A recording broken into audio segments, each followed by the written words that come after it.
اور رحیم نے دو صفتیں بیان کی، توجہ ہو، ایک اس کی صفت ہے غالب اور ایک اس کی صفت ہے رحیم۔ علماء کہتے ہیں کہ اس کا ما قبل سے تعلق ہے، قرآن اس نے اتارا ہے جو غالب ہے، اس لیے کسی مائی کے لال میں جرأت نہیں ہے کہ اس کی زیر زبر بھی بدل سکے، اس لیے کہ اتارنے والا غالب ہے۔ تو جب تک قرآن بولتا رہے گا، محبوب یہ گواہی موجود رہے گی اِنَّكَ لَمِنَ الْمُرْسَلِينَ، سارا زمانہ انکار بھی کرتا رہے، قرآن کی بولی تیری گواہی پیش کرتی رہے گی۔ اور دوسری صفت لگائی رحیم، قرآن اس نے نازل کیا ہے جو رحیم ہے۔ تو علماء فرماتے ہیں اس کی مناسبت کیا ہے؟ کہا کہ اس کے رحیم ہونے کی یہ تھوڑی دلیل ہے کہ رب ہو کے بندوں سے بات کر رہا ہے، اس نے قرآن اتارا ہے اور رب ہو کے بندوں سے ہم کلام ہو رہا ہے اپنے محبوب کی وساطت سے، تو یہ اس کے رحیم ہونے کی دلیل ہے۔ تو یہ اس نے نازل کیا جو غالب بھی ہے جو رحیم بھی ہے۔ لِتُنذِرَ قَوْمًا مَّا أُنذِرَ آبَاؤُهُمْ فَهُمْ غَافِلُونَ، تاکہ تم اس قوم کو ڈر سناؤ جس کے باپ دادا نہ ڈرائے گئے تھے، تو وہ بے خبر ہیں، وہ غفلت میں ہیں۔ حضرت امام فخر الدین رازی فرماتے ہیں یا ما نافیہ ہے یا پھر یہ ما مصدریہ ہے۔ جن لوگوں نے اس کا ترجمہ کیا ہے عمومی طور پہ مفسرین ادھر ہی گئے ہیں کہ یہ ما نافیہ ہے، تو مفہوم ہوا کہ محبوب آپ اس قوم کو ڈرائیں، مدتیں ہوئی ان کے آباء و اجداد کو بھی کسی نے ڈر نہیں سنایا تھا، تو وہ غفلت میں پڑ گئے ہیں۔ حضرت عیسیٰ علیہ السلام کے اٹھائے جانے اور حضور کے پیدا ہونے کے درمیان 571 سال کا فاصلہ ہے، پھر 40 سال کے بعد حضور نے اعلان نبوت کیا، تو 611 سال ہو گئے تھے کہ قوموں نے وحی کا اجالا نہیں دیکھا تھا، اور اتنی دیر اندھیرے میں رہنے کے بعد اب روشنی ان کو عجیب لگتی تھی۔ طویل مدت اندھیرے میں بیٹھے رہے تو اچانک بجلی آ جائے تو پھر ایک دفعہ آنکھوں پر بوجھ ہوتا ہے، تو جو اتنا عرصہ کفر کے ظلمت قدے میں رہے اور اندھیروں سے نبھا کرنا ان کا مزاج بن گیا اور وہ ان کی فطرت بن گئی، جب وحی کا اجالا چمکا تو وہ انکار تو کریں گے، چونکہ وہ ان کی طبع کے اندر رچ بس گیا ہے اندھیرا۔ تو اب جس طرح چمگادڑ اندھیرے میں رہتی ہے تو سورج چڑھے تو وہ چھپ جاتی ہے، سورج کو دیکھ نہیں پاتی، آنکھیں بند کر لیتی ہے۔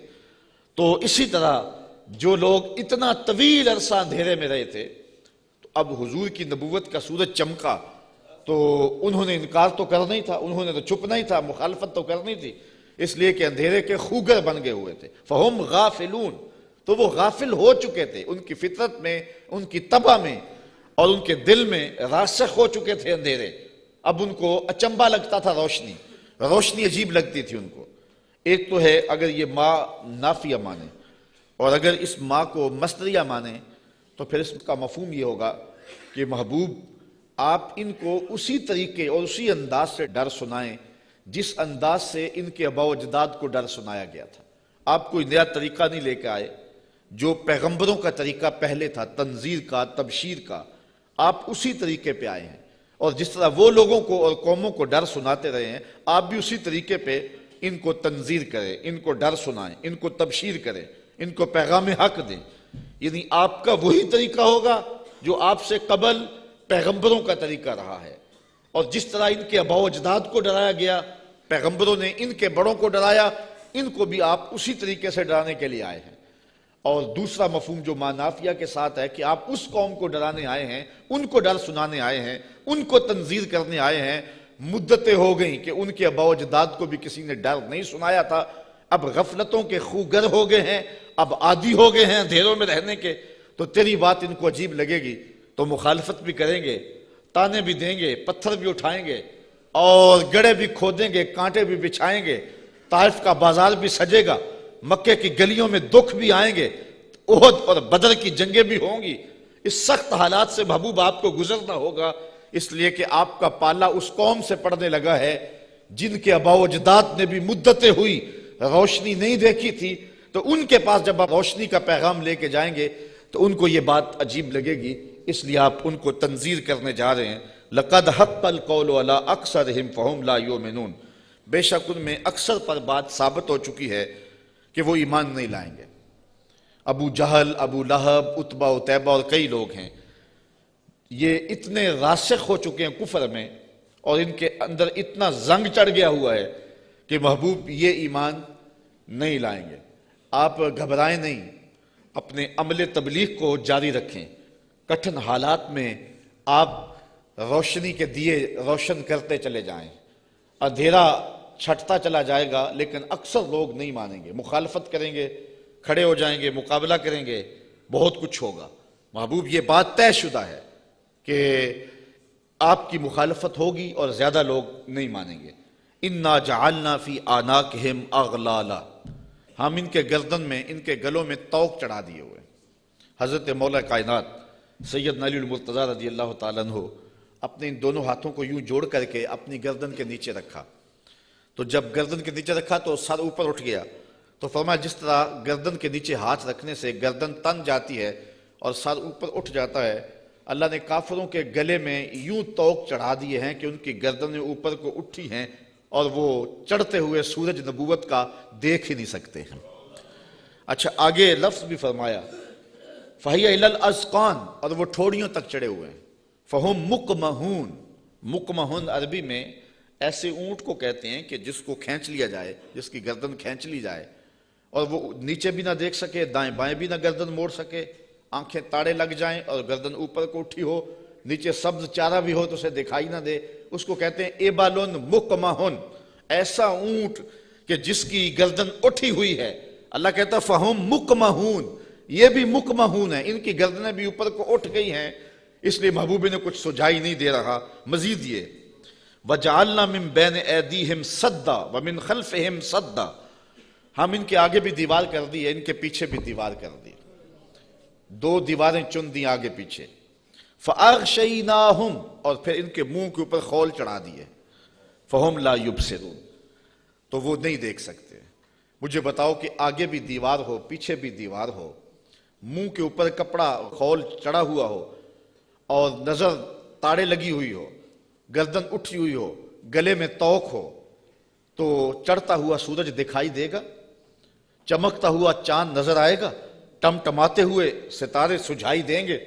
کہا محبوب ان کی حالت بھی یہ ہے، تیری نبوت کا سورج تو چمک رہا ہے، انہیں دکھائی نہیں دے رہا ہے، اس لیے کہ یہ اس اندھیرے میں پھنس گئے ہوئے ہیں۔ مفسرین نے یہ بھی لکھا ہے کہ کچھ کافر، ابو جہل، نضر بن حارث اور باقی، پتھر لے کے حضور کو مارنے کے لیے، حضور کو اذیت دینے کے لیے گئے تھے، لیکن پھر اس طرح ان کی گردن اٹھ گئی اور ہاتھ ان کے ٹھہر گئے، اور کسی نے دیکھا کہ ایک بیل ہے جو اس کے اوپر حملہ کرنے والا ہے، تو ان کی حالت کو بیان کیا گیا ہے۔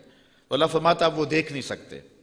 وَسَوَاءٌ عَلَيْهِمْ أَأَنذَرْتَهُمْ أَمْ لَمْ تُنذِرْهُمْ لَا يُؤْمِنُونَ، اب برابر ہے کہ آپ ان کو ڈرائیں یا نہ ڈرائیں، یہ ایمان نہیں لائیں گے، اس لیے کہ اندھیرے جم گئے ہوئے ہیں۔ اب یہاں ایک سوال پیدا ہوتا ہے، اور وہ یہ کہ جب اللہ نے ان کو ایسا کر دیا ہوا ہے تو اب اگر ایمان نہیں لاتے ہیں تو پھر ان کا کیا قصور؟ چونکہ اتنا طویل عرصہ نبی نہیں آئے، پیغمبر نہیں آئے، اندھیروں میں یہ خوگر ہو گئے، تو کہا نہیں ایسی بات نہیں ہے۔ بات یہ ہے کہ پیغمبر جب آئے تو انہوں نے تکذیب کر کے، پیغمبر کی توہین کر کے، نبی رحمت کی تضحیق کر کے، حضور کا انکار کر کے، اذیتیں دے کے اپنے لیے ایسا ماحول پیدا کر دیا کہ اللہ نے پھر ان کے دلوں پہ زنگ چڑھا دیے۔ اب یہ کچھ دیکھ نہیں سکتے، تو یہ نہیں تھا کہ ان کو روشنی دی نہیں گئی تھی، ان کو اجالا فطرتاً بھی دیا گیا تھا، انہوں نے اسے بھی مسخ کر لیا، اور ان کو روشنی پیغمبر رحمت کے ذریعے سے بھی آئی تھی، انہوں نے اس کا بھی انکار کر دیا۔ اب اس حالت میں پہنچ گئے پیغمبر کی توہین کی وجہ سے کہ رب کی غیرت بھی جوش میں آئی، رب نے دیواریں چن دی، اب کچھ دکھائی دے نہیں رہا۔ یار اس سے بڑھ کر کیا بات ہے کہ چاند ٹکڑے ہو کے قدموں میں آئے اور یہ پھر بھی نہ مانے، سورج پلٹ کے عصر کے وقت پہ آئے، یہ پھر بھی نہ مانے، ابو جہل مٹھی میں کنکر لے کے آئے اور کہے آپ اللہ کے رسول ہیں، بتاؤ میری مٹھی میں کیا ہے، تو حضور بول کے کہیں میں بتاؤں یا جو مٹھی میں وہی بتا دے، تو اب بھی وہ نہ مانے اور کہے ھذا من سحر ابن ابی کبشہ، یہ ابو کبشہ کا جادو ہے جو سر چڑھ کے بول رہا ہے۔ تو یہ ان کے آگے پیچھے دیواریں نہیں ہیں تو اور کیا ہے، ورنہ اتنے واضح دلائل دیکھنے کے باوجود بھی ان کو نظر نہیں آ رہا، یا رشتہ دار بھی ہیں لیکن نظر نہیں آ رہا، پاس بیٹھتے بھی ہیں نظر نہیں آ رہا، اور بلال حبشے سے دیکھ رہا ہے، سلمان کو فارس سے دکھائی دے رہا ہے، اور صہیب کو روم سے نظر آ رہا ہے، کول ہندیاں بھی کہیں اپنا نہ جانے، دل والے آکھیا دلدار آ گئے. تو یہ اپنی اپنی قسمت کی کہانی ہے. تو کہا محبوب آپ ان کو ڈرائیں یا نہ ڈرائیں یہ ایمان نہیں لائیں گے. انما تنذر من اتبع الذکر وخشی الرحمن بالغیب فبشرہ بمغفرۃ واجر کریم. اچھا سوال پیدا ہوتا ہے جب لوگ تو ایمان لائیں گے نہیں, لوگ تو مانیں گے نہیں, انکار پہ انکار کرتے جائیں گے, دل اندھے ہو گئے ہیں, آگے پیچھے اوپر نیچے پردے ہی پردے ہیں, تو پھر تبلیغ کیوں کی جائے, تبلیغ عمل جاری کیوں رکھا جائے؟ جب زمین ہی بنجر ہے تو پھر بیج کیوں ڈالا جائے؟ جب زمین ہی جو ہے وہ شور اور کلر ہے تو پھر می برسنے سے ہوگا کیا؟ تو پھر تبلیغ کا عمل رک جانا چاہیے. کہا محبوب نہیں, تیرے کرم کا می برستا رہنا چاہیے, تیرے کرم کا می جو ہے وہ ان کے اوپر نازل ہوتا رہنا چاہیے. یہ نہیں مانیں گے, ایسے بھی ہیں. انما تنذر من اتبع الذکر. محبوب آپ اس کو ڈر سناؤ جو نصیحت کے پیچھے پیچھے چلے. ایک وہ ہیں جو سنتے نہیں اور ایک ہیں جو جھولیاں پھیلا کے پیچھے پیچھے آ رہے ہیں.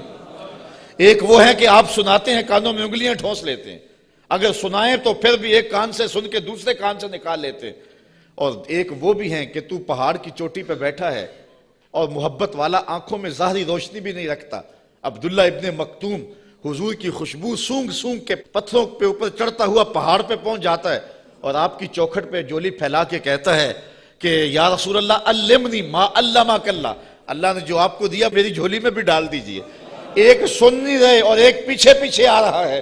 محبوب ایک سن نہیں رہے اور ایک جھولی پھیلا کے کہتا ہے چمک تجھ سے پاتے ہیں سب پانے والے, میرا دل بھی چمکا دے چمکانے والے. تو کہا محبوب وہ بھی ہیں جو نصیحت کے پیچھے پیچھے چلتے ہیں. وخشی الرحمن بالغیب, اور رحمان کو بن دیکھے رحمان سے ڈرنے والے. یہ لوگ ہیں جو تیری نصیحت کو قبول کریں گے, تیری بات کو قبول کریں گے. اللہ نے مختلف طبائع بنائی ہیں. سویر سے لے کر شام تک ہماری نوکری بھی قرآن کی ہی ہے. تو دیکھتے ہیں کہ کئی جگہوں پہ ایسا بھی ہوتا ہے کہ لوگ توجہ نہیں کر رہے ہوتے چونکہ انہیں قرآن کی لذت ہی نصیب نہیں ہوتی. اور کچھ ایسے ہوتے ہیں کہ وہ آنکھ کا جھپکنا بھی بوجھ سمجھتے ہیں کہ کوئی ایک لفظ بھی ادھر نہ چلا جائے. تو یہ اپنا اپنا ذوق ہے. صاحب جو بلبل کا ذوق ہے وہ چڑیا کو نہیں دیا گیا, اور جو پروانے کا ذوق ہے وہ مکھی کو نہیں دیا گیا, اور جو چکور کو پیار دیا گیا ہے چاند کا وہ کسی اور کو نہیں دیا گیا. تو قرآن کے لیے بھی اللہ نے دل رکھے ہیں جو قرآن سنتے ہیں ان کی روح تک اترتا چلا جاتا ہے. اقبال نے ایک جگہ پہ بڑی خوبصورت بات لکھی. کہا کچھ لوگ ایسے ہیں جو حافظ شیرازی کے شعر پہ اور عراقی کے شعر پہ تو جھومتے ہیں اور انہیں قوال کا نغمہ تو مست کر دیتا ہے, لیکن قرآن سے انہیں کچھ بھی نہیں ہوتا. کہا وہ قسمت کے مارے ہوئے لوگ ہیں. کہا یہ تو شاعروں کا کلام ہے جو مخلوق ہیں, اور جو قرآن ہے یہ رب کا کلام ہے.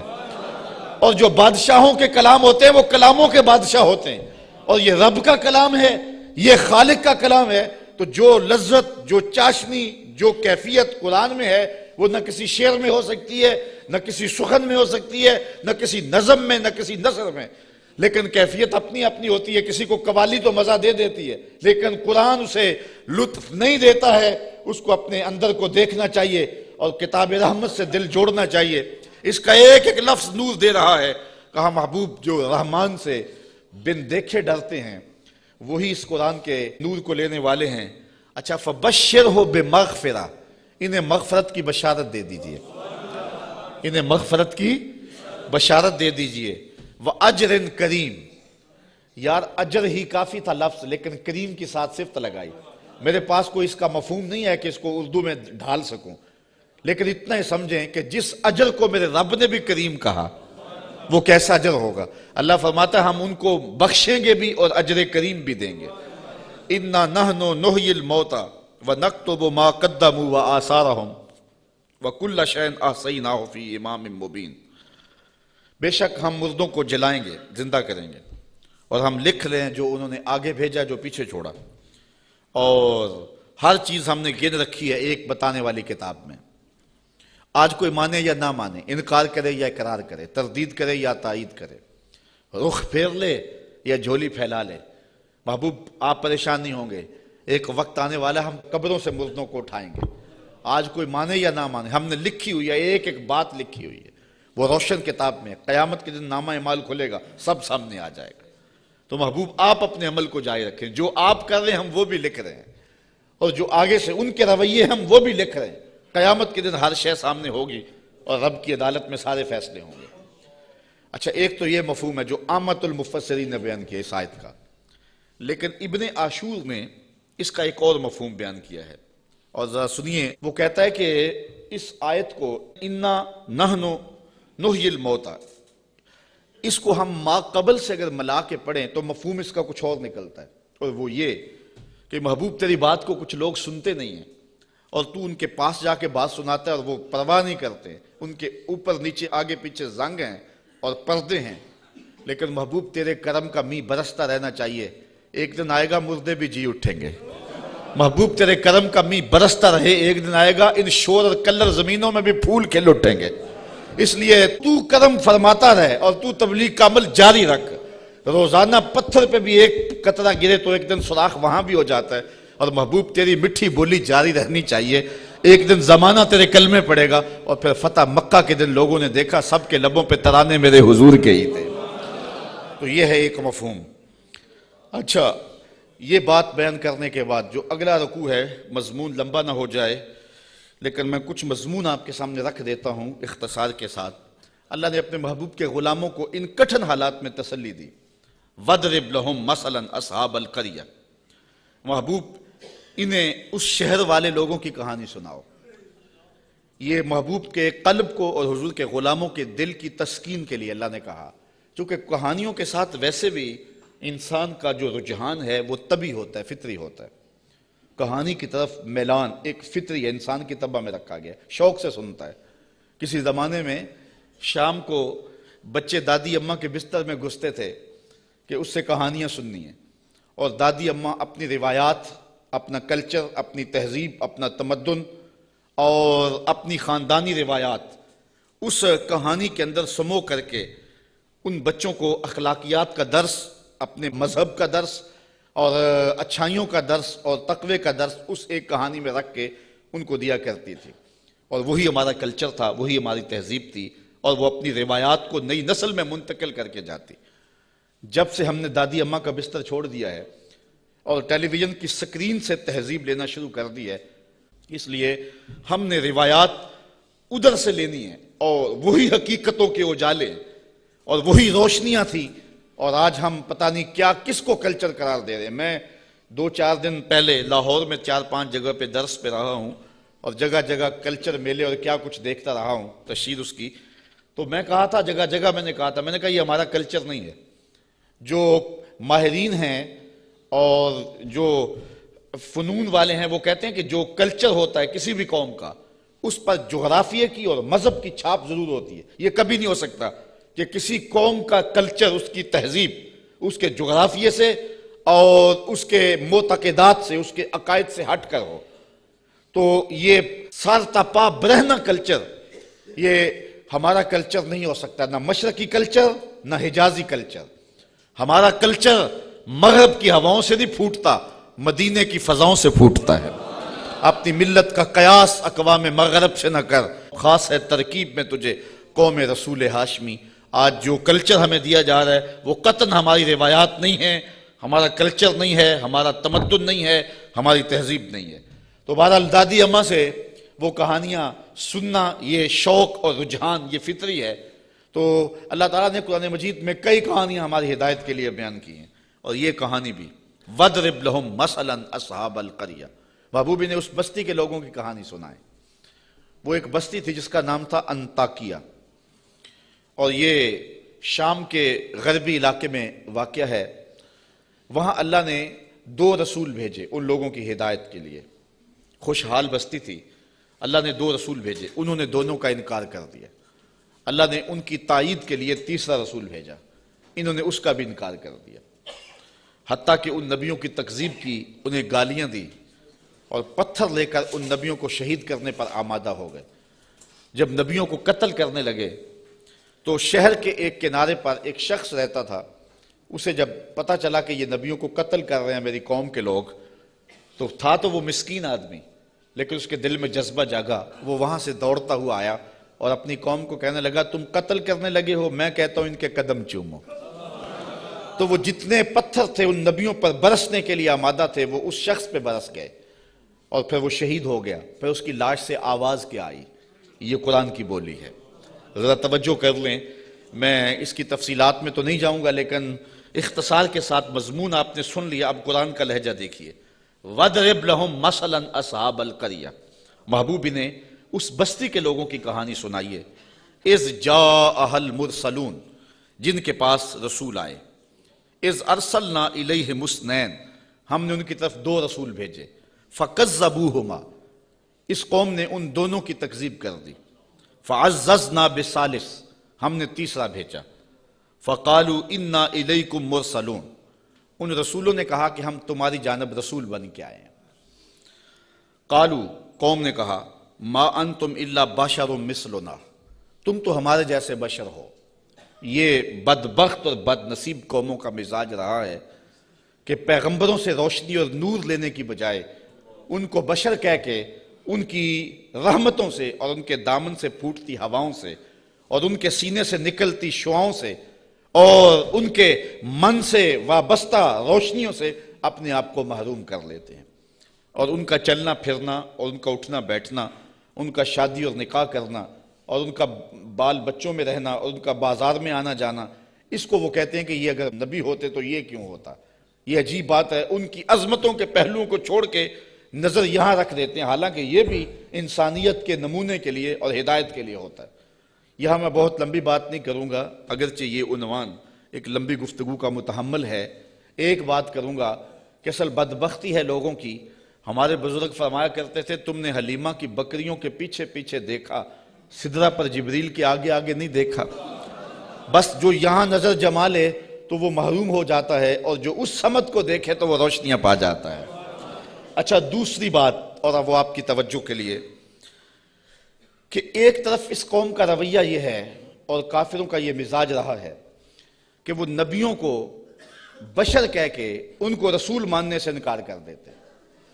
زندہ اور جاوید انسانوں کو، متحرک اور فعال ہستیوں کو، وہ زندہ اور جاوید انسانوں کو بشر کہہ کے نبی ماننے سے، رب کا بھیجا ہوا ماننے سے، رب کا فرستادہ ماننے سے انکار کر دیتے، اور دوسری جانب صنم خانوں کے مردہ پتھروں کو خدا مان لیتے۔ ذرا ان کا تفاوت دیکھیے، نہ مانے تو زندہ اور جاوید انسانوں کو نبی بھی نہ مانے، اور ماننے پہ آ جائیں تو ہاتھوں سے تراشے ہوئے پتھر کے جو ہے وہ بت اور مٹی کے بنے ہوئے مادوؤں کو خدا بھی مان لیں۔ تو یہ کیا تفاوت ہے کہ ایک طرف یہ نبیوں کو، زندہ اور متحرک انسانوں کو نبی بھی نہ مانے، اور دوسری جانب پتھروں کو خدا بھی مان لیں۔ تو اصل یہ نفسیاتی پرابلم تھا، اور یہ قوموں میں ہر دور میں موجود رہا ہے۔ سادہ سا جواب ہے، یہ لمبی یہاں بھی بحث چاہیے، لیکن سادہ سا جواب ہے کہ صنم خانوں کے مردہ پتھروں کو ماننے میں مفادات پہ زیادہ نہیں پڑتی۔ انسان کی زندگی میں وہ مردہ پتھر اور بت دخل اندازی نہیں کرتے، انسان کی انا پر چوٹ نہیں لگاتے۔ ایک پجاری زانی ہو، شرابی ہو، ڈاکو ہو، جو مرضی کرے، کبھی پتھروں نے بول کے نہیں کہا کہ یہ کیا کر رہے ہو، ہمیں بھی پوچھتے اور یہ کیا رویے رکھے ہوئے۔ ان کی جھوٹی انا کا بت بھی پلتا رہتا اور وہ سجدے بھی کرتے۔ تو بتوں کو ماننے سے ان کو اپنی زندگی بدلنی نہیں پڑتی تھی، اپنے رویے بدلنے نہیں پڑتے تھے، اور ان کی سوچوں پر کوئی پہرا نہیں تھا، ان کے خیالوں پر کوئی قدغن نہیں تھی، طرز حیات پر کوئی دخل نہیں تھا، اس لیے بتوں کو ماننے میں کوئی پریشانی نہیں تھی۔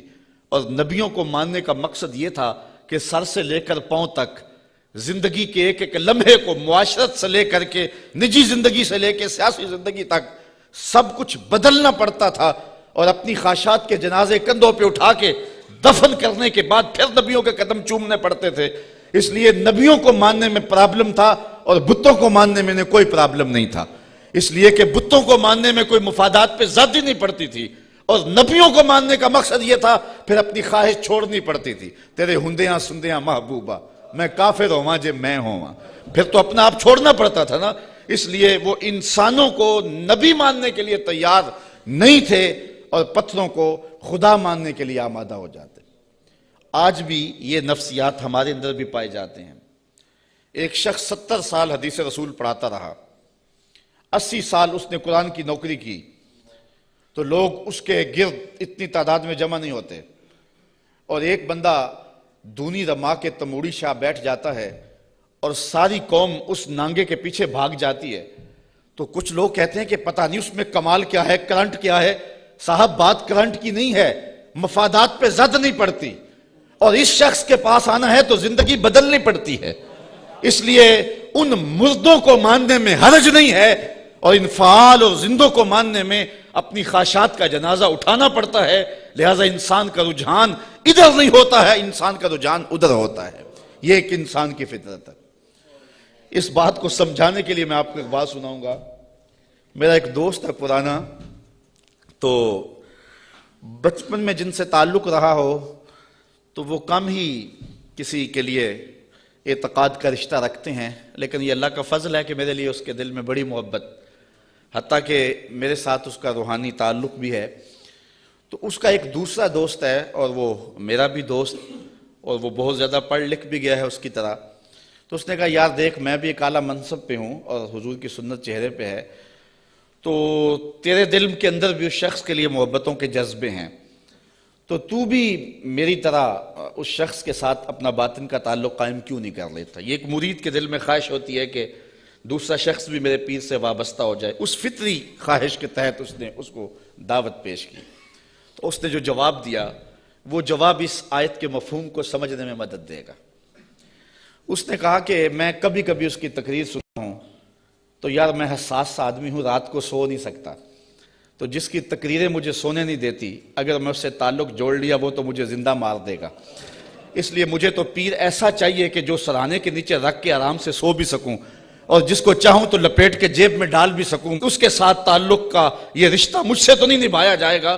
تو انسان چاہتا ہے، انسان کی طبع ہے، انسان کی فطرت ہے، جہاں مفادات پہ زد نہ پڑتی ہو تو لوگ وہاں دوڑتے ہیں، اور جہاں مفادات پہ زد ہوتی ہو، جہاں اپنا آپ بدلنا ہوتا ہے، وہاں صائب فکر کے لوگ ہی جاتے ہیں۔ وہ تھوڑے بھی ہوں، زیادہ بھی ہوں، اس سے غرض نہیں ہے، لیکن ہوتے صائب ہیں۔ تو ان کافروں کا مزاج یہ تھا کہ پیغمبروں کی یہ کہہ کے تکذیب کر دی کہ تم تو بشر ہو، اور صنم خانوں کے مردہ پتھروں کو خدا ماننے لگ جاتے۔ وما انزل الرحمن من شیء، کہنے لگے تمہارے اوپر رحمان نے کچھ نہیں اتارا۔ ان انتم الا تکذبون، تم تو معاذ اللہ جھوٹ بولتے ہو۔ گالیاں دی، برا بھلا کہا، تکذیب کی نسبت کر دی۔ اچھا، جو شریف آدمی ہوتا ہے اس کا بھی اپنا مزاج ہوتا ہے۔ شریف آدمی سے کوئی الجھ بھی پڑے تو وہ اپنی شرافت کے دائرے سے نیچے نہیں آ سکتا۔ وہ کسی کو گالی بھی دے تو وہ بھی شائستہ انداز کے اندر اس کو سخت لفظ نہیں دیتا، چونکہ اس کی زبان متحمل نہیں ہوتی سخت لفظ کی۔ وہ شیخ سعدی نے لکھا ہے کہ ایک شخص کو کتے نے کاٹ لیا، تو وہ رات کو کرا رہا تھا، تو اس کی ایک چھوٹی سی بیٹی تھی، تو اس نے دیکھا کہ بار بار میرا باپ اٹھ کے کرا رہا ہے، تو اس نے غصے سے کہا، جب باپ چپ ہی نہیں کر رہا تھا، کرائے جا رہا تھا، کہا بابا بابا تو دندہ نہ داری، تجھے کتے نے جب کاٹا تھا تو تیرے دانت نہیں تھے؟ اس نے کہا پتر جب کتا کاٹے تو کتے کو آگے سے کاٹا نہیں جاتا۔ تو جو شریف آدمی ہوتا ہے وہ گالی کا متحمل نہیں ہوتا، اور کوئی سخت لفظ بھی کہے تو اس کو بھی تول کے بولتا ہے۔ اب ان کافروں نے تو گالیاں دی، پیغمبروں کو برا کہا، تکذیب کر دی۔ پیغمبروں نے جواب کیا دیا، ذرا سنیں اور زندگی کا حسن دیکھیں اور اچھے لوگوں کی عادات دیکھیں۔ اللہ اکبر۔ تو ان پیغمبروں نے کہا قالوا ربنا یعلم انا الیکم لمرسلون، ہمارا رب جانتا ہم رسول ہیں۔ ایک تو بات یہ، اور دوسری بات تم مانو نہ مانو تمہاری ضرورت بھی نہیں ہے، جب ہمارا رب جانتا ہے کہ ہم رسول ہیں۔ یہاں بات سمجھانے کے لیے مجھے پھر ایک مثال دینا پڑے گی۔ اوچ شریف سے بزرگ تشریف لائے راول پنڈی، تو علاقہ بھر کے جو سادات تھے وہ اپنے اپنے شجرے لے کر کے تصدیق کے لیے ان کے پاس پہنچے، چونکہ یہ جد امجد ہیں سادات کے۔ تو پیر میر علی شاہ صاحب نہیں گئے، تو کسی نے پیر صاحب سے کہا کہ حضرت سارا زمانہ آیا ہے اور اپنے شجروں کی تصدیق کروائی ہے، آپ نہیں گئے؟ تو پیر میر علی شاہ رحمۃ اللہ تعالیٰ علیہ فرمانے لگے کہ میں وادی ہمراہ میں تھا، میری عصر کی سنتیں قضا ہو گئی، سویا تو حضور خواب میں ملے، اور آقا کریم نے فرمایا سید ہو کے عصر کی سنتیں چھوڑتے ہو؟ تو کہا میرے لیے یہ سند ہی کافی ہے کہ حضور نے کہہ دیا سید ہو کے عصر کی سنتیں چھوڑتے ہو، جب حضور نے سید کہہ دیا اب مجھے کسی اور کی تصدیق کی لوڑ ہی نہیں ہے۔ تو کہا تم مانو نہ مانو ہمارا رب کہتا ہے کہ ہم رسول ہیں، یہی سند کافی ہے کہ ہمارا رب کہہ رہا ہے کہ ہمیں رسول ہے۔ اچھا، اگر آپ کی توجہ ہو تو اس سے ایک اور بات میں آپ کے سامنے رکھنا چاہوں گا، جو سچا آدمی ہوتا ہے اس کی طبع کے اندر ایک اطمینان ہوتا ہے، اور جو جھوٹا آدمی ہوتا ہے اس کو کبھی بھی سکون نہیں ملتا، وہ سیاست کے روپ میں ہو، وہ مشائخ کے روپ میں ہو، وہ عالم کے روپ میں ہو، وہ کسی اور بھی روپ میں ہو، اس نے ایک جماعت رکھی ہوتی ہے اپنی تعریف و توصیف کروانے والی، بھنڈ قسم کے لوگ اس کے ساتھ ہوتے ہیں جو زمین سے آسمان تک اس کو اٹھا کے لے جاتے ہیں۔ چونکہ ہمارا تعلق مذہبی طبقے سے ہے، ہم دیکھتے ہیں کہ بعض لوگوں کو انہوں نے اپنے ساتھ بھنڈ قسم کے مولوی رکھے ہوئے ہوتے ہیں جو انہیں قطب زماں تو غوث زماں پتہ نہیں کیا کیا کہہ رہے ہوتے ہیں، لیکن ہم ان لوگوں کے چہروں پہ دیکھتے ہیں ان کے اندر چور بول رہا ہوتا ہے۔ اور اسی طرح جس طرح جھوٹا آدمی اس کا سارا زمانہ بھی تعریف کرے تو اسے تو پتہ ہوتا ہے، تو وہ اندر جو ضمیر ہے اس کا ملامت کرتا ہے، اور اس کی پیشانی پہ کچھ لکھا ہوتا ہے جو بصیرت والے لوگ پڑھتے ہیں۔ اسی طرح جو سچا آدمی ہوتا ہے سارا زمانہ مخالفت بھی کرے اور زمانہ گالیاں بھی دے، سچ اس کی پیشانی پہ بول رہا ہوتا ہے، اسے کوئی ضرورت نہیں ہوتی کہ کوئی مجھے کہے کہ تو اچھا ہے، سارا زمانہ مخالف بھی ہو جائے اسے یہ پرواہ نہیں ہوتی۔ انہوں نے کہا تم مانو یا نہ مانو، ربنا یعلم، ہمارا رب جانتا ہے کہ ہم اس کے رسول ہیں، ہمارے سے ڈگری لینے کی ہمیں ضرورت بھی نہیں ہے، ہمارا رب جانتا ہے کہ ہم رسول ہیں۔ وما علینا الا البلاغ المبین، انہوں نے کہا ہمارا اتنا کام تھا وہ ہم نے کر دیا، ہمارا کام تھا تبلیغ کرنا، اور وہ کھلی تبلیغ ہم نے کر دی۔ یہ آپ ہر خطیب سے سنتے ہیں، جب تقریر ختم ہوتی ہے تو آخر میں کہا جاتا ہے وما علینا الا البلاغ المبین۔ تو یہاں میں ایک جملہ کہنا چاہوں گا، اگر کوئی شخص قرآن و حدیث بیان کرنے کے بعد کہے وما علینا الا البلاغ المبین، پھر تو بات جچتی ہے، اور اگر کوئی 1 گھنٹہ لطیفے سنانے کے بعد اور جغت بازی کرنے کے بعد، لوگوں کی پگڑیاں اچھالنے کے بعد پھر کہے وما علینا الا البلاغ المبین، تو بھلا بات جچے گی؟ بات تو تبھی جچے گی جب ان پیغمبروں کے مشن کو ادا کرے اور پھر کہے وما علینا الا البلاغ المبین۔ انہوں نے کہا ہمارا کام اتنا تھا کہ ہم نے تمہارے تک تبلیغ کر دی، اب تمہاری مرضی مانو یا نہ مانو۔ قالوا انا تطیرنا بکم لئن لم تنتہوا لنرجمنکم وليمسنکم منا عذاب علیم۔ کہنے لگے معاذ اللہ ہم تمہیں منحوس سمجھتے ہیں، نحوست کی نسبت ان نبیوں کی طرف کر دی، اور مفسرین نے لکھا ہے کہ بارش بھی زیادہ ہو جاتی تو کہتے ہیں ان کی وجہ سے، کبھی دھوپ کڑاکے کی لگ جاتی تو کہتے ہیں ان کی وجہ سے، کبھی کوئی چلتے چلتے کوئی گر جاتا تو کہتے ہیں ان کی وجہ سے، یعنی جو بھی انہیں کوئی تکلیف پہنچتی تو وہ الزام دیتے پیغمبروں پہ کہ یہ آئے ہیں 3 لوگ ہماری بستی میں، اس وجہ سے ہمیں یہ تکلیفیں آ رہی ہیں۔ انہوں نے کہا لئن لم تنتہوا، اگر تم نہ رکے، باز نہ آئے۔ اس قوم نے ان 3 پیغمبروں کو الٹیمیٹم دیا، اگر تم نہ رکے، تبلیغ کا عمل نہ چھوڑا، لنرجمنکم، ہم تمہارے اوپر پتھر برسائیں گے، وليمسنکم منا عذاب علیم، اور بے شک ہمارے ہاتھوں تم بہت دکھ میں مبتلا ہو جاؤ گے، تمہیں بڑی سزا دیں گے، تکلیف دیں گے۔ انہوں نے جواب میں کیا کہا؟ قالوا طائرکم معکم، کہا تمہاری نحوست تمہارے ساتھ، تمہاری نحوست تمہارے ساتھ ہی ہے۔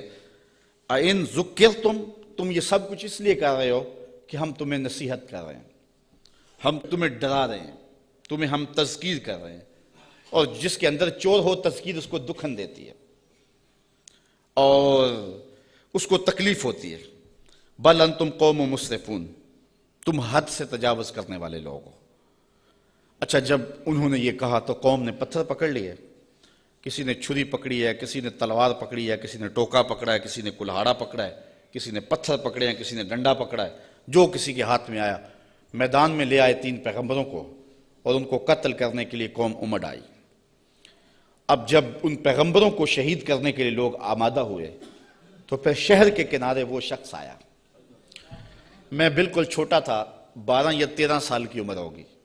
میرے والد گرامی رحمۃ اللہ تعالیٰ علیہ فجر کی نماز میں سورہ یاسین پڑھا کرتے تھے، اور جب اس آیت پہ آتے تو حالت ان کی بھی ہوتی کہ بلک بلک کے رو پڑیں گے، اور مجھے بھی نہیں پتا کہ دل میں کیا اترتا تھا، اس وقت تو پتا نہیں تھا، چھوٹے تھے، لیکن بعد میں جب مفہوم سمجھ میں آیا تو پھر پتا چلا کہ اس آیت میں کیا ہے۔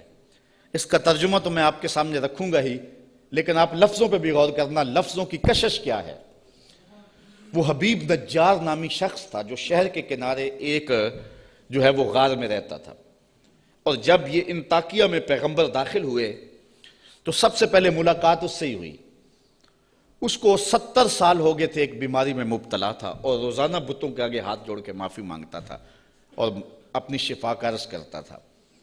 تو پیغمبروں نے جب توحید کی دعوت دی، بتوں کو چھوڑنے کا کہا، تو اس نے کہا کہ تمہارا رب کیا کر سکتا ہے؟ کہا کہ جن بتوں سے 70 سال ہو گئے تو معافی مانگتا ہے اور شفا مانگتا ہے، انہوں نے نہیں دی، ہمارا رب تجھے ایک لمحے میں شفا دینے پہ قادر ہے۔ اس نے کہا کیسے؟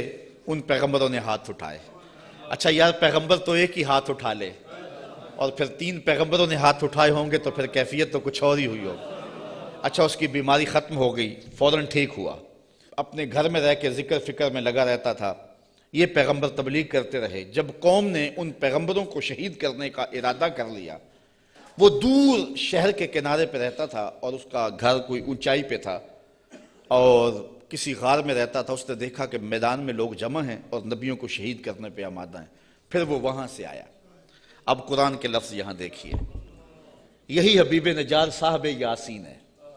ذرا غور تو کرو، قرآن کی نوکری کرنے والوں، دعوت دین دینے والوں، اپنے آپ کو بہت بڑا سمجھو اس اعتبار سے کہ تمہیں یہ سعادت مندی نصیب ہوئی ہے۔ اللہ نے کس اہتمام سے اس شخص کا ذکر کیا۔ پھر کیا ہوا؟ وَجَاءَ مِنْ أَقْصَى الْمَدِينَةِ رَجُلٌ يَسْعَى، شہر کے پرلے کنارے سے ایک مرد دوڑتا ہوا آیا۔ یار وہ کیسا مرد تھا جس کو رب نے بھی مرد کہہ کے پکارا، وہ جس کو رب نے بھی مرد کہہ کے پکارا، کیونکہ سارا ماحول مخالفت میں ہے اور وہ واقعی مرد تھا، اکیلا آ گیا۔ وَجَاءَ مِنْ أَقْصَى الْمَدِينَةِ رَجُلٌ يَسْعَى، شہر کے پرلے کنارے سے ایک مرد دوڑتا ہوا آیا۔ قَالَ يَا قَوْمِ اتَّبِعُوا الْمُرْسَلِينَ، کہا میری قوم رسولوں کی اتباع کرو، ان کی مخالفت نہ کرو۔ ان کو پتھر مارنے لگے ہو، میں کہتا ہوں ان کے قدم چومو۔ اتَّبِعُوا مَن لَّا يَسْأَلُكُمْ أَجْرًا وَهُمْ مُهْتَدُونَ، ایسوں کی پیروی کرو جو تم سے کچھ مانگتے بھی نہیں اور ہیں بھی سیدھی راہ پہ۔ تو مفسرین فرماتے ہیں پیروی اس کی کرنی چاہیے جس میں 2 کوالٹیاں ہوں، ایک لالچ مزاج نہ ہو اور دوسرا سیدھی راہ کا مسافر۔ ایک بندہ سیدھی راہ پہ ہے لیکن اپنے حرف بھی بیچتا ہے اور لفظ بھی بیچتا ہے، قرآن کی آیتیں بھی بیچتا ہے اور حدیث رسول کے ایک ایک کلمے کو بیچتا ہے، تو اس سے آپ ہدایت نہیں لے سکتے۔ گو ہدایت پہ ہے، وہ بات سچی کر رہا ہے، قرآن کی کر رہا ہے، حدیث کی کر رہا ہے، لیکن وہ لالچی مزاج کبھی بھی تمہیں کسی موقع پہ بھی بیچ دے گا، تمہاری راستہ خراب کر دے گا۔ اس شخص کے پیچھے نہ چلو جو طبعاً لالچی ہے اور وہ تمہیں خراب کرے گا۔ اور دوسرا وہ کہ ہدایت یافتہ بھی ہو۔ اگر کوئی بندہ ہدایت یافتہ نہیں ہے لیکن بے غرض تبلیغ کرتا ہے تو آپ کہتے ہیں یار یہ تو مانگتے کچھ نہیں ہے۔ اچھا تم سے تو کچھ نہیں مانگتا، امریکہ سے تو ڈالر لیے ہوئے ہیں، اس لیے اس کے بھی پیچھے نہ چلو جو ہدایت پہ نہ ہو۔ 2 شرطیں قرآن نے بیان کی ہے، ایک ہدایت پہ ہو اور دوسرا تم سے طلب کچھ نہ کرتا ہو۔ مجھے معاف کرنا، میں پہلے بڑا ماتوب ہوں، لیکن آج جو قیامت توڑی جا رہی ہے، چاہے نعت خانوں کے روپ میں ہو یا علماء کے روپ میں ہو، یہ جو پہلے ایڈوانس لیے جاتے ہیں اور بعد میں نذرانے وصول کیے جاتے ہیں، اور یہ کیا کیا ریٹ مقرر ہوئے ہیں، یہ کس دین کی کہانی ہے؟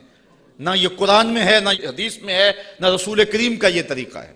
میں قرآن کی کہانی آپ کے سامنے رکھ رہا ہوں۔ اتبعوا من لا یسألکم اجرا، اس کے پیچھے چلو جو تم سے مانگتا کچھ نہ ہو، وہم مہتدون، اور وہ ہدایت والے بھی ہوں۔ یہ اس حبیب نجار نے اپنی قوم سے کہا۔ تبلیغ کا ایک طریقہ بھی دیکھیے، آج حکمت سے بات کرنے کو لوگ بزدلی کہتے ہیں، کہتے ہیں یہ بزدل ہے، یہ گالیاں نہیں دیتا، یہ کمزور آدمی ہے، اس لیے وہ کسی پہ اٹیک نہیں کرتا، جبکہ تبلیغ کی حکمت کو کبھی بھی ہاتھ سے نہیں جانے دینا چاہیے۔ مجھے بتاؤ کہ سارا مجمع مخالف ہے اور سارا زمانہ دشمن ہے، اور جو اکیلا ہی اپنی غار سے نکل کے آیا وہ بزدل تھا یا دلیر تھا؟ قرآن نے بھی اس کو مرد کہا ہے نا، لیکن اس کا تبلیغ کا سٹائل دیکھیے، اس نے یہ نہیں کہا کیوں نہیں مانتے، اس نے بھی تبلیغ کا سٹائل یہ دیا، کہا میں اس کو کیوں نہ پوجوں جس نے مجھے پیدا کیا ہے۔ دیکھو تبلیغ کا مقصد اگلے کو سوچنے کا موقع بھی دینا ہے۔ اگر اس پہ اٹیک کر دیا جائے، کسی کو پتھر مارنے، پھر اس کو بات نہیں آپ سنا سکتے۔ تو اگر وہ کہتا نا حبیب نجار کہ تم کیوں نہیں مانتے اس کو جس نے تمہیں پیدا کیا ہے، تو وہ ہاتھ میں پتھر تو پہلے پکڑے ہوئے تھے، فوراً برس جاتے، تبلیغ کا موقع ہی نہ ملتا۔ اس نے یہ بات اپنے اوپر کہی اور سوچنے کا موقع ان کو دیا، کہا میں اس کو کیوں نہ پوجوں جس نے مجھے پیدا کیا۔ تو سوچنے کا موقع ہے نا کہ ہم اس کو کیوں نہ پوجے جس نے ہمیں پیدا کیا. پھر کہا وَإِلَيْهِ تُرْجَعُونَ, تم نے پلٹ کے بھی اس کے پاس جانا ہے. پھر مخاطبہ ہو گیا. آگے دیکھیے, أَتَّخِذُ مِن دُونِهِ آلِهَةً, کیا میں اسے معبود بناؤں اللہ کے سوا؟ إِن يُرِدْنِ الرَّحْمَنُ بِضُرٍّ لَا تُغْنِ عَنِّي شَفَاعَتُهُمْ شَيْئًا, اگر رحمان میرا کچھ برا چاہے تو ان کی سفارش میرے کچھ کام نہ آئے. وَلَا يُنْقِذُونَ, اور نہ وہ مجھے بچا سکیں. إِنِّي إِذًا لَّفِي ضَلَالٍ مُّبِينٍ, اگر میں ایسا کروں پھر تو کھلی گمراہی میں ہوں. سب کچھ اپنے اوپر اس نے کہا. اگر ایسا کروں, میں نہ مانوں تو پھر, حالانکہ وہ تو مانتا تھا لیکن اس نے بات اپنے پہ رکھی اور انہیں سوچنے کا موقع فراہم کیا. بہرحال حجت پوری کر لی. مبلغ کا کام تبلیغ حکمت سے کر لینا. اب کسی کی قسمت ہو مان لے, کسی کی قسمت ہو نہ مانے. جب یہ ساری بات اس نے کر لی, پھر اس نے کہا انی آمنت بربکم فاسمعون, میں تمہارے رب پہ ایمان لایا ہوں, سن لو. ایمان تو وہ پہلے لا چکا تھا, اب اس نے اپنے ایمان کا اعلان کیا پورے شہر میں. انی آمنت بربکم, میں تمہارے رب پہ ایمان لایا. مفسرین نے اس پہ بھی بات کی ہے, بے ربی کیوں نہیں کہا؟ گویا یہ ان کے عقیدے پہ قدغن لگائی کہ تم غلط ہو, تم مانو نہ مانو رب تمہارا بھی رب بھی ہے, اس لیے میں تمہارے رب پہ ایمان لاتا ہوں. فاسمعون, سن لو. اچھا, جب اس نے یہ بات کہی نا تو وہ جتنے بھی پتھر نبیوں پہ برسنے پہ آمادہ تھے سارے اس پہ برس گئے. مفسرین نے بہت کچھ لکھا ہے. گڑھا کھود کے اس کے اندر ڈال کر کے اوپر سے ملبہ انڈھیل دیا. ایک روایت ہے کہ پتھر مار مار کے انہیں شہید کر دیا. ایک روایت یہ ہے کہ آرا رکھ کے سر سے پاؤں تک چیر دیا گیا, اور بھی جو بھی ان کے پاس ہو سکا انہوں نے اس کو شہید کر دیا. پتھر مار رہے ہیں اس کے بدن کو. اب جب اس کی روح بدن کو چھوڑ رہی ہے, اب قرآن کا سٹائل دیکھیے, انداز دیکھیے. کی لدخل الجنہ, رب نے 8 دروازے کھول کے کہا جس دروازے سے آنا چاہتا ہے آ جا. جنت کے 8 دروازے میرے بندے تیرے لیے کھلے ہوئے. کیلا, اسے کہا گیا ادخل الجنہ, جنت میں آ جا. خوشبوئیں آ رہی ہیں جنت کی, حوریں جو ہیں وہ پھول لیے کھڑی ہیں, غلمان حاضر ہیں. اچھا, یہاں میں ایک بات کہنا چاہتا ہوں یار. وہ کسی نے کہا کہ مزہ تو مرندہ تب آئے کہ جب محبوب کے قدموں میں ہوں. کیسی شہادت تھی جس شہادت کے گواہ 3 نبی تھے. کیسا شہید تھا جس کی شہادت کے گواہ 3 پیغمبر تھے, اور پھر تبلیغ کرتے ہوئے شہید ہوا. اور پھر کتنا خوش نصیب ہے جس کو رب بھی کہہ رہا ہے جی آیا نو, جس کو رب بھی کہہ رہا ہے خوش آمدید, جنت کے دروازے کھلے ہیں. کی لدخل الجنہ, جنت میں آ جا. اچھا, یہ تو اللہ کی طرف سے ناز برداریاں تھی اپنے بندے کو.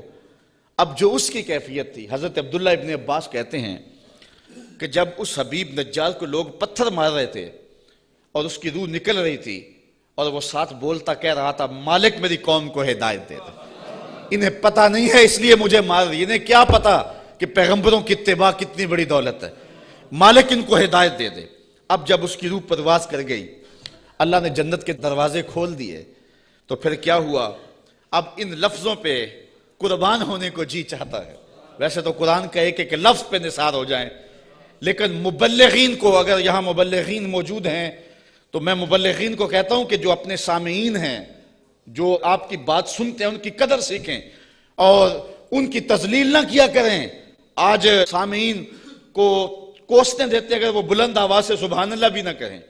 یار یہ تو حضور کے غلام ہیں, اگر کافر بھی ہوں تو جو مبلغ ہوتا ہے وہ باپ سے زیادہ پیار کرنے والا ہوتا ہے, اس کے دل میں جذبے ہوتے ہیں. مجھے کسی نے کہا کہ آپ 8 یا 10 یا 6 سال ہو گئے مختلف جگہوں پہ درس قرآن دیتے ہوئے, تو یار کوئی 3 سال 4 سال مسلسل نعت خواں آئے کسی مجلس میں اور وہ پیسے بھی بے شمار لیتا ہے, تو لوگ اس کی تاج پوشی کرتے ہیں کہ اس کی بڑی خدمات ہیں. آپ کی کسی شہر میں تاج پوشی کی گئی ہے.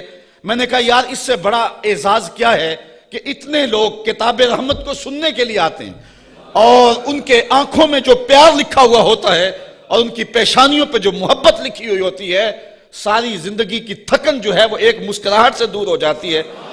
تو یہ تو دنیا کی چیزیں ہیں, ان کی تو حیثیت ہی نہیں ہے, ان چیزوں کی تو اوقات ہی باقی نہیں رہتی.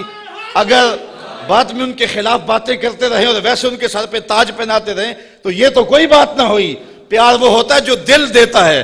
میں نے کہا کہ وہ میں ان سے نوٹ تو نہیں مانتا. ایک بندہ کہنے لگا کتنے پیسے لیتے ہو؟ میں نے کہا بندہ پورے کا پورا ہی لے لیتا ہوں.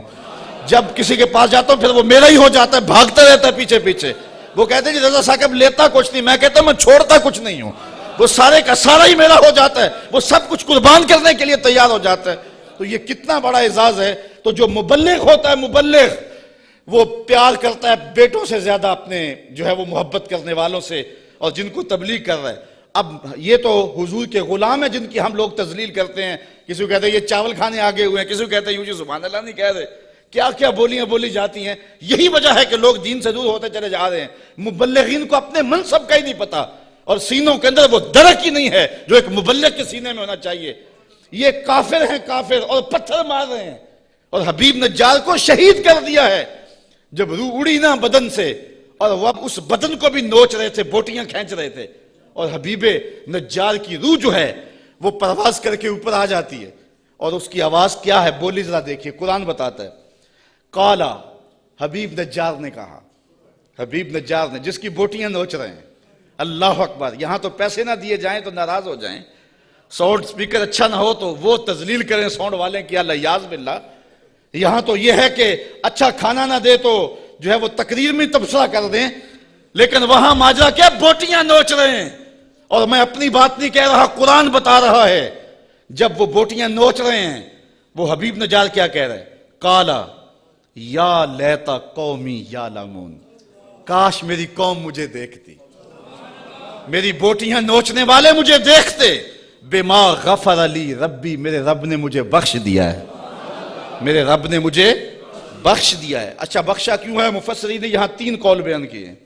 حبیب نجار کہتا ہے میری قوم کو پتہ چل جائے کہ میرے رب نے کیوں بخشا ہے. ایک تو وجہ یہ ہے کہ میں نے ان پیغمبروں کے قدم چومے, مجھے تو قتل کر لیا ہے, اگر انہیں پتہ چل جائے کہ مجھے رب نے کیوں بخشا ہے تو چلو مجھے تو قتل کر لیا, ان پیغمبروں کے قدم چوم لے, اب بھی بچ جائیں. دوسری بات, بما غفر علی, اللہ نے مجھے کس وجہ سے بخشا ہے؟ اچھا توحید پر ایمان لانے کی وجہ سے, اور بتوں کو چھوڑنے کی وجہ سے, اور یہ بھی چھوڑ دیں اور ان پیغمبروں کو مان لیں. اور تیسری بات, یہ میرے بدن کو نوچ رہے ہیں اور کہتے ہیں دیکھو مار دیا, آیا تھا توحید کا پرستار, دیکھو ہم نے پرخچے اڑا دیے. یہ مجھے ذلیل کر رہے ہیں, لیکن یہی ذلت میری عزت کا سبب بن گئی, یہی شہادت میرے سر پہ عزتوں کا تاج رکھ گئی. وہ کہتا ہے کہ کاش انہیں پتہ چل جائے کہ میرے رب نے میری عزت افزائی کیا کی ہے. وَجَعَلَنِي مِنَ الْمُكْرَمِينَ, اور مجھے عزت والوں میں کیا ہے, مجھے وقار کی مسند بچھا کے دیے اور مجھے عزت کے تخت پہ بٹھایا ہے. وہ یہ آرزو کر رہا ہے کاش کہ میری قوم کو پتہ چل جاتا. پھر قوم نے حبیب نجار سمیت ان 3 نبیوں کو بھی شہید کر دیا. پھر اللہ کا کیا عذاب ان کے اوپر نازل ہوا, اور کس طرح وہ اللہ کی پکڑ میں آئے, اور پیغمبروں کو شہید کرنے اور حق کی آواز کو مسترد کرنے کی سزا کیا ہوتی ہے. اس عنوان کے ساتھ انشاءاللہ جو اگلی آیات ہیں, اگلے ماہ جب آپ حاضر ہوں گے تو سورہ یاسین کا مضمون چلتا رہے گا. 5 رکوع ہیں, تقریباً 1 مکمل اور 1 نصف کے قریب رکوع مکمل ہو گیا. خیال یہ ہے کہ ہم 4 یا 3 دروس میں سورہ یاسین مکمل کر لیں گے, اور میری آرزو یہ ہوگی کہ سورہ یاسین میں کوئی بھی مس نہ ہو, چونکہ یہ میرے حضور کی آرزو تھی کہ میری امت کے ہر شخص کے دل میں سورہ یاسین ہو. اللہ مجھے آپ کو اپنی رحمتوں اور کرم نوازیوں سے مالا مال کرے. آفاق کے ہر گوشے میں قرآن سنا کر دم لینا, اب رکنا نہیں, اب تھمنا نہیں.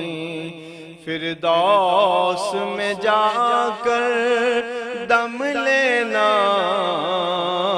آفاق کے ہر گوشے میں قرآن سنا کر دم لینا, اب رکنا نہیں, اب تھمنا نہیں.